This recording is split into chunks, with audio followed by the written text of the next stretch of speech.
Amo ni siya gali ho ang ginatawag nga Enchanted River. Makit-ani siya gali sa Surigao del Sur. Kay gindala ko isang apo niya pakaisa sa naglagaw ko sa Jinsan. Naglagaw kami diho sa Enchanted River kay amo ni siya ang pinakasikat diri nga kalatuan. Kag amo ni siya ang napakita na sa Jessica Asuho sa KMGS. Kag amo ni siya nga every 12 noon ga-feeding sila isda kay ginuwa na di ang isda da sari-sari kag mga dalagko. Kag amo ni siya ang gina-try nga i-dive sa mga professional divings na hindi nila kuno makaya i-dive. Kag sundo sa istorya kuno maisa na di ka Japanese diving na nag-try siya kuno mag-dive siya kuno hindi kuno kaya. So, naghambal siya na ibalik kanya ni kuno dive kung makabalik siya kuno kay ma-try siya diving just in 3 days kung makaya niya kung dundiin kuno asta.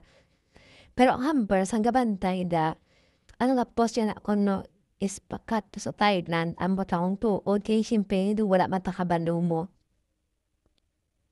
Tapos ako pagkat-anyo ho damo-damo wid isda ya nga ginuha ya kung magpakaon siya ambot kung sa di na siya halin kay ang dara bala ng fresh water na siya mo kag ang baybay nga tubig dong nagtabo na siya.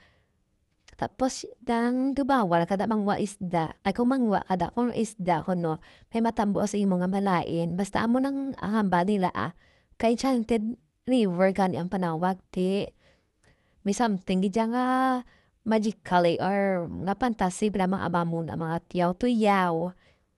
May pakita kuno nga serena or kataw amo na siya. Diya makita yung daon na damo isda gidya.